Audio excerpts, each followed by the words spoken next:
ඉංග්‍රීසියෙන් උදව්වක් ඉල්ලමුද? හෙල්ප් කියන වචනය භාවිතා කරන්න පුළුවන් තවත් ලස්සන ක්‍රම 5ක්. අපි දන්නවා සාමාන්‍යයෙන් උදව්ව කියන වචනයට ඉංග්‍රීසියෙන් කියන වචනය තමයි හෙල්ප් කියලා කියන්නේ. හැබැයි මේ හෙල්ප් කියන එක අපිට can, could, would කියන වචන තුනත් එක්ක එකතු කරලා කාගෙන් හරි උදව්වක් ඉල්ලන්න පුළුවන්. ඒ වගේම help out කියලා භාවිතා කරන ක්‍රමවේදයකුත් තියෙනවා. තවත් අවස්ථාවක් තියෙනවා favour කියන වචනය භාවිතා කරන.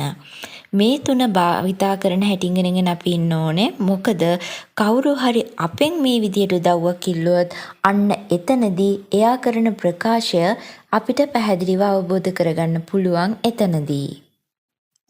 මුලින්ම අපි අපේ පළවෙනි අවස්ථාව ගැන කතා කරමු. can, could, would කියන වචන තුනත් එක්ක අපිට පුළුවන් help කියන වචනය භාවිතා කරන්න. මෙතනදී can, could කියන වචන දෙකත් එක්ක නිර්මාණය වන වාක්‍ය ඔයාලට සාමාන්‍යයෙන් හුරු පුරුදු වාක්‍යයක්. Can you help me? Could you help me? මොනෑම හෝ අවස්ථාවක හරි කාගෙන් හරි උදව්වක් ඉල්ලන්න අවශ්‍යයි නම් ඉතාමත් සරලව ඒ දේ කරන්න පුළුවන් අපිට මෙන්න මේ වාක්‍ය දෙක භාවිතා කරලා. හැබැයි මේ තුන්වෙනි අවස්ථාව would කියන වචනයත් එක්ක අපිට help කියන වචනය ක්‍රම දෙකකට එකතු කරන්න පුළුවන්. අපිට help කියන වචනය කෙලින්ම එකතු කරන්න පුළුවන් would කියන වචනයත් එක්ක. Would you help me? මෙතනදී මේ would කියන වචනයත් එක්ක නිර්මාණය වෙන වාක්‍ය අපිට සාමාන්‍යයෙන් ඒ තරම් හුරු පුරුදු නැහැ. අපි වැඩි භාවිතා කරන්න යන්නෙත් නැහැ. හැබැයි මෙතනදිත් අපි කෙනෙක්ගෙන් උදව්වක් ඉල්ලනවා. හැබැයි මට ඔයා උදව් කරනවද කියලා අහනවට වඩා අනේවා මට උදව්වක් කරයිද වගේ අර්ථයක් මෙතනින් අර්ථ ගැන්වෙනවා. ඒ වගේම would කියන වචනයත් එක්ක helping කියන වචනය අපිට එකතු කරන්න පුළුවන්. ඒ කියන්නේ help එකට ing form එක එකතු කරලා. Would you mind helping me? ඒකේ තේරුම තමයි ඔයා මට උදව් කරන්න කැමතිද කියන අර්ථය. දැන් ඊළඟ කොටස ගැන අපි කතා කරොත් help out කියන යෙදුම අපිට භාවිතා කරන්න පුළුවන්. හැබැයි අපි මෙතනදී චුට්ටක් විතර ප්‍රවේශම් වෙන්න ඕනේ. මොකද මේ help out කියන එක මැදට අපි me, her, him, them, us වගේ වචන භාවිතා කරන්න ඕනේ. ඒකේ තේරුම තමයි දැන් මට කියන්න ඕනේ මට උදව් කරන්න කියලා. එහෙනම් help me out කියලා කියන්න ඕනේ. අයට උදව් කරන්න කියලා මට කියන්න ඕනේ. එහෙනම් help her out කියලා තමයි කියන්නේ. ඔහුට උදව් කරන්න කියලා කියන්න ඕනේ. help him out කියලා තමයි කියන්න ඕනේ. එහෙනම් අපි කොහොමද මේ මැදට යොදන වචනය තෝරගන්නේ? මම කියලා කිව්වොත් I. හැබැයි මට කියන අර්ථය ඉස්මතු කරන්න ඕන නම් me කියලා භාවිතා කරනවා. ඇය කිව්වොත් she නේ. හැබැයි ඇයට කියන අර්ථය වෙනුවෙන් her. ඔහු කිව්වොත් he. හැබැයි ඔහුට කියන අර්ථය වෙනුවෙන් him කියලා අපි භාවිතා කරනවා. අපි කිව්වොත් we. හැබැයි අපිට කියලා කියද්දී us කියලා අපි භාවිතා කරනවා. ඔවුන් කිව්වොත් they. හැබැයි ඔවුන්ට කියලා කියද්දී them කියලා භාවිතා කරනවා. මෙන්න මේ කොටස අපි හොඳට මතක තියාගන්න ඕනේ.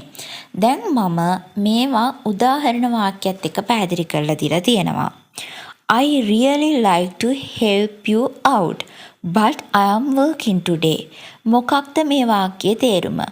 මම ඔයාට උදව් කරන්න කැමතියි. ඒ වුණාට මම අද වැඩනේ. හරි, අපි මේක කොටස් කරලා පැහැදිලි කරගමු. I really like මම ඇත්තටම කැමතියි to කරන්නට. මොනවා කරන්නටද? help you out ඔයාට උදව් කරන්න. දැන් මෙතනදී you කියන එක වෙනස් වෙන්නේ නැහැ. you කියලාම තමයි අපි භාවිතා කරන්නේ. help you out ඔයාට උදව් කරන්න. but නමුත් I am මම working today දැන් වැඩ කරන ගමන් ඉන්නේ. කවුරු හරි ඔයාගෙන් උදව්වක් ඉල්ලනවා. ඔයා කියනවා අනේ මම ඔයාට උදව් කරන්න කැමතියි. ඒ වුණාට කොහොමද මම උදව් කරන්නේ? මම වැඩ කරන ගමන් ඉන්නේ කියලා. ඒ වාක්‍ය අපිට මෙන්න මේ විදිහට ඉදිරිපත් කරන්න පුළුවන්. ඊළඟට she can't walk. Can you help her out to walk? ඇයට ඇවිදින්න බෑ. ඔයාට පුළුවන්ද එයාට උදව් කරන්න ඇවිදින්න? She can't walk. ඇයට බෑ ඇවිදින්න. Can you? ඔයාට පුළුවන්ද? Help her out. ඇයට උදව් කරන්න. අර මම කලින් ඔයාලට කියලා දුන්නේ help me out, help her out. අන්න ඒ විදිහට තමයි භාවිතා කරලා තියෙන්නේ. help her out කියලා කිව්වොත් ඇයට උදව් කරන්න. මොනවා සඳහාද? to walk, ඇවිදින්නට. ඊළඟට his parents, ඔහුගේ දෙමව්පියෝ helped him out, ඔහුට උදව් කරා when he bought a car, ඔහු කාර් එකක් මිලදී ගන්නකොට.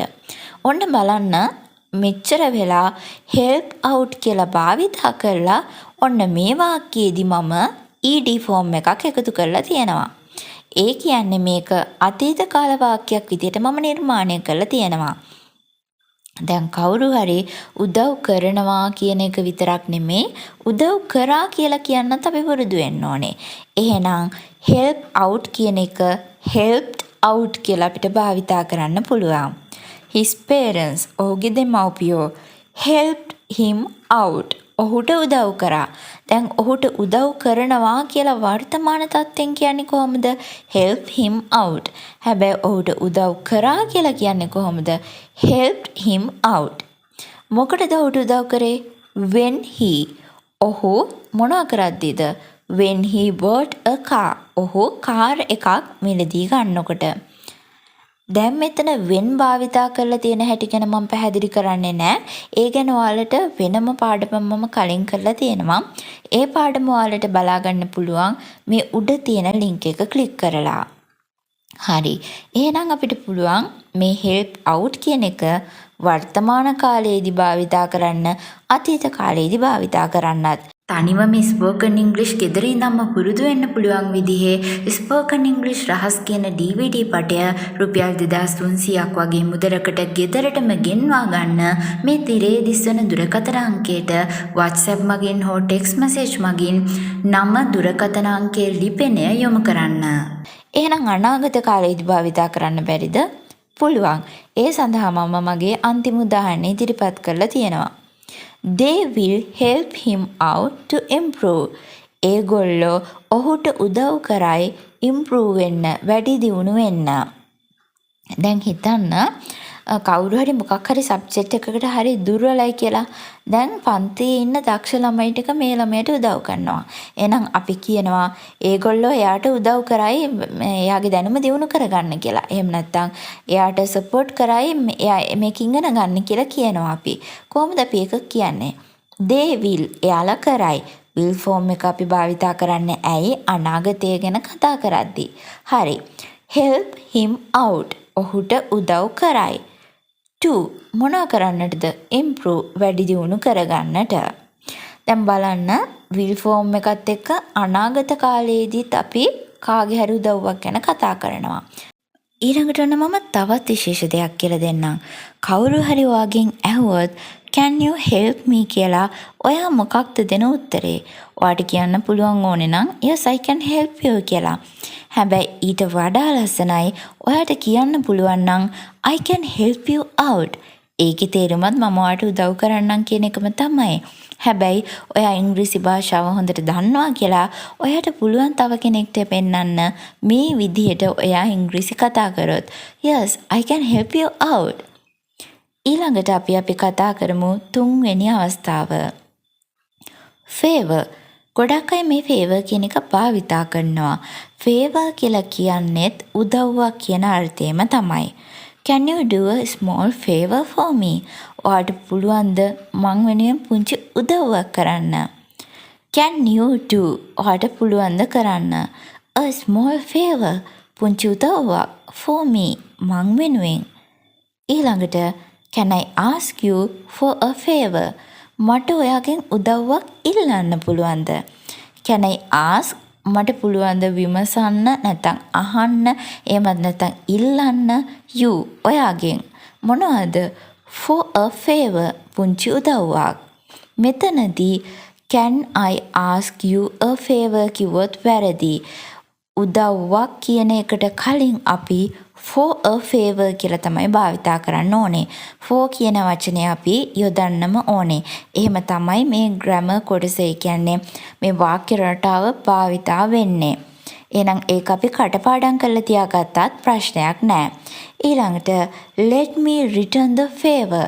මට ඔයාට ආපසු උදව් කරන්න ඉඩ දෙන්න. හිතන්නකො කවුරු හරි අපිට උදව්වක් කරා.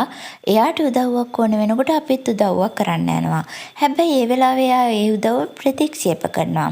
ඒ වෙලාවට අපිට කියන්න පුළුවන් අනේ ඔයාත් මට උදව් කරානේ. මටත් ඔයාට උදව් කරන්න ඉඩ දෙන්න කියලා. කොහොමද ඒක කියන්නේ? let me return the favor. ඉතින් මෙන්න මේ පාඩමට අදාළ නෝට් එක ඔයාලට ලබා ගන්න පුළුවන් www.viralbeam.online කියන අපේ වෙබ්සයිට් එකේ. ඉතින් ඔයාලා මගේ මේ වීඩියෝ එකට කැමති නම් ඔන්න අමතක නොකර ලයික් එකක් දාන්න. ඔයාලගේ කමෙන්ට් එකත් මට ගොඩාක් වැදගත්. වීඩියෝ එක යාළුවෙක් එක්ක ෂෙයා කරගන්න අමතක කරන්නත් එපා.